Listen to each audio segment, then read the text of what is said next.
Shalom. Before we begin, I want to give all praises, all honor and glory to Yahweh, Bahasham, Yahweh Shai, Bahasham Harakakodash, and giving double honors to the apostles and elders of Great Millstone who rule and teach well, and peace and blessings to the elect of the nation of Israel. All right. And that's who it's all about at the end of the day. It's all about the elect, the remnant, the ones that are predestined for salvation on this side.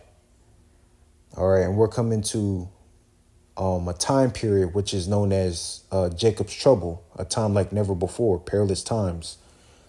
And all our faith, those that are in this ministry, those that walk the walk, like the saying in the world, that walk the walk, that really serve the Lord, their faith is going to be tried, including mine. And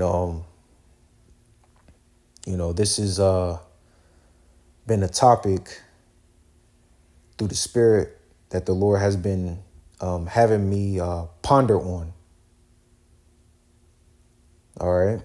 And this is a response lesson as well. As you see on the screen right here is the Elder Kazak and the other Elder Abadia from Mississippi. And it says, we will not be here much longer.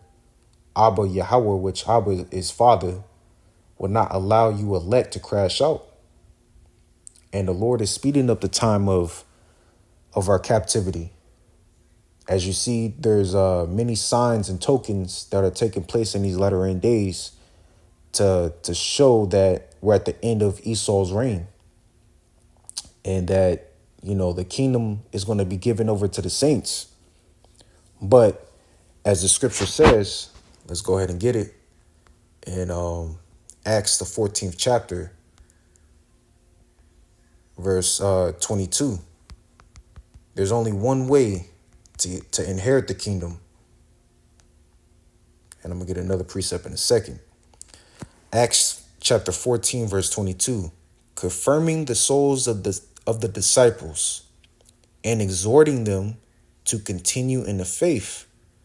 And that's what our elders do of Great Millstone. Our elder apostles of Great Millstone do. They encourage us to continue in the faith no matter what. All right. And that we must through much tribulation enter in the kingdom of the Lord. All right. Second Ezra chapter 7 real quick. And then we're going to jump back to the point. Verse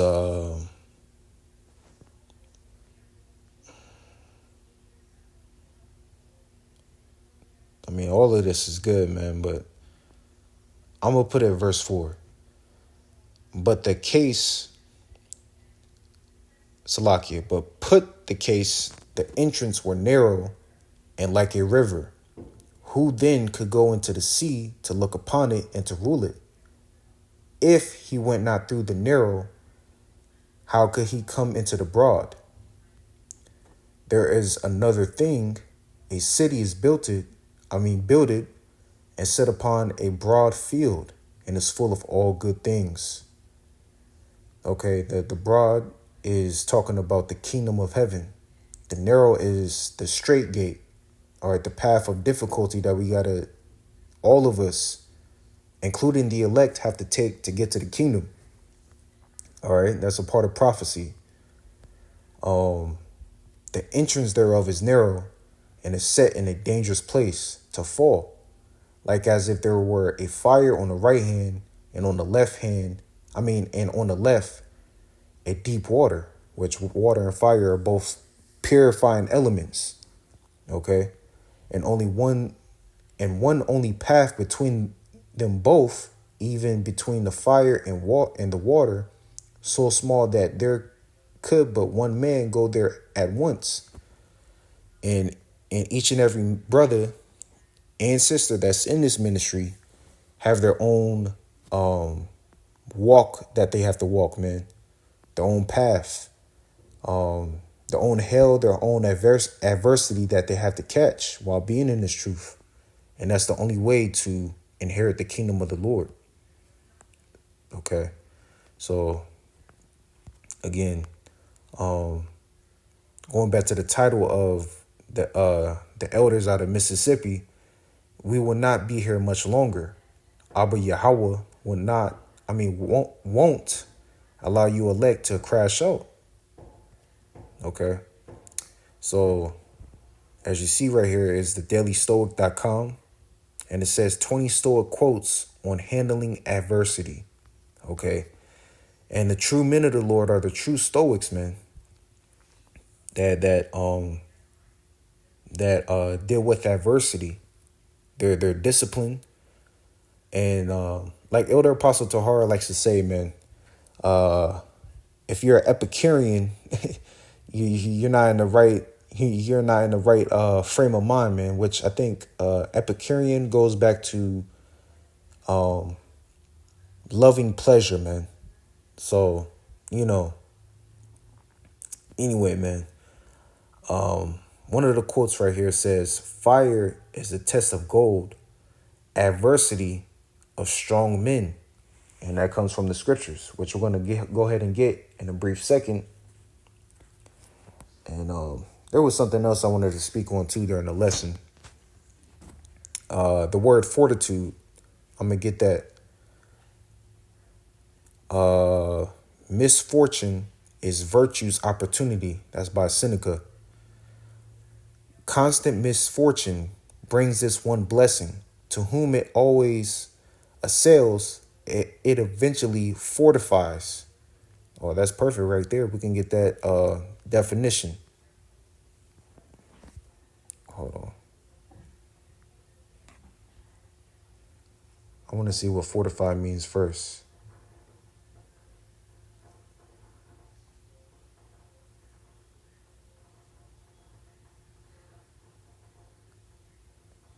Toughen, stiffen. Oh, that's what it was. Let me see. Salaki, I'm just kind of going through the spirit, man. In the Latin, it says fortis is strong. What came to mind was strengthen, the first word, but we're going to get the definition for fortitude. And it says courage in pain or adversity. And that's one of the virtues that the men of the Lord is going to possess. Let me go ahead and get it. And Wisdom of Solomon, chapter 8.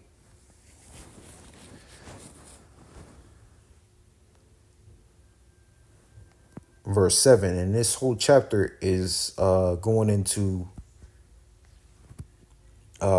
wisdom, how she's likened unto a wife, and how wisdom is like your companion, and it teaches you all things. Verse 7, and if a man love righteousness, her labors are virtues, for she teacheth temperance and prudence, justice and fortitude, which are such things as men can have nothing more profitable in their life. So fortitude is a very important virtue to have, as well as the others we just read, prudence, temperance, and justice. Okay. To bear trials with a calm mind robs misfortune of its strength and burden. Seneca. You pretty much, get the point. Just scrolling on through, man. But anyway, man, I'm gonna get a few more precepts and then I'm gonna close out. Just kind of keeping the lesson to the point. Sirach chapter 2 verse 1. My son, if thou come to serve the Lord, prepare thy soul for temptation. All right, we're gonna constantly go through different trials and tests that are gonna,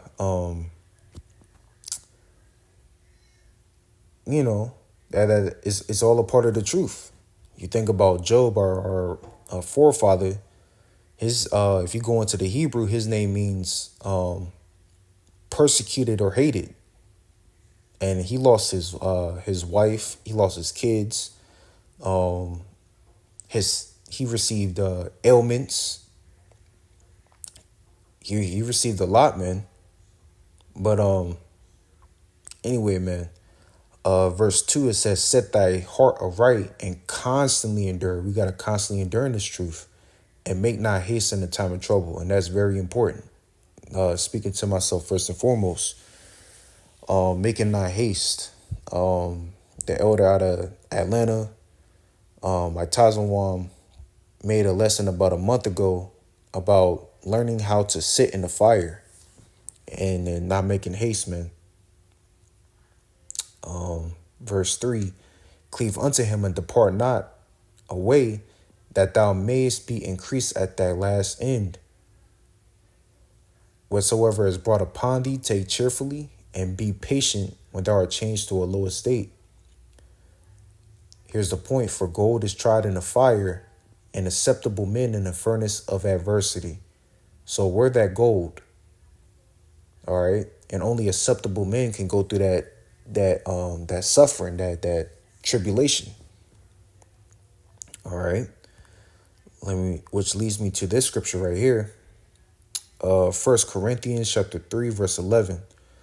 For other foundation can no man lay than that is laid, which is Yahushua HaMashiach.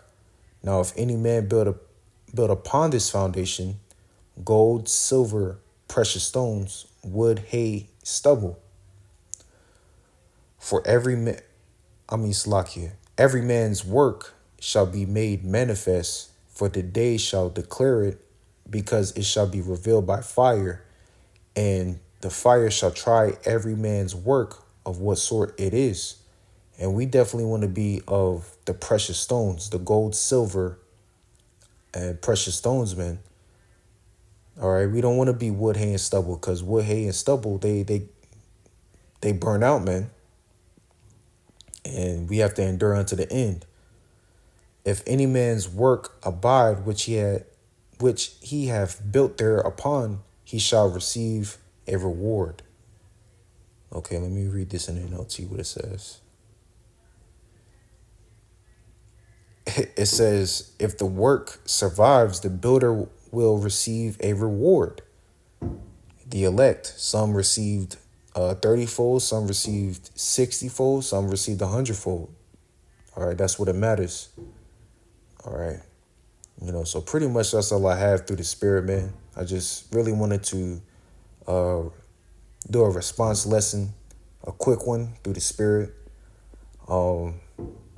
That there's more suffering on the way, man. Me, I have a little ailment right now. Other brothers have ailments. It's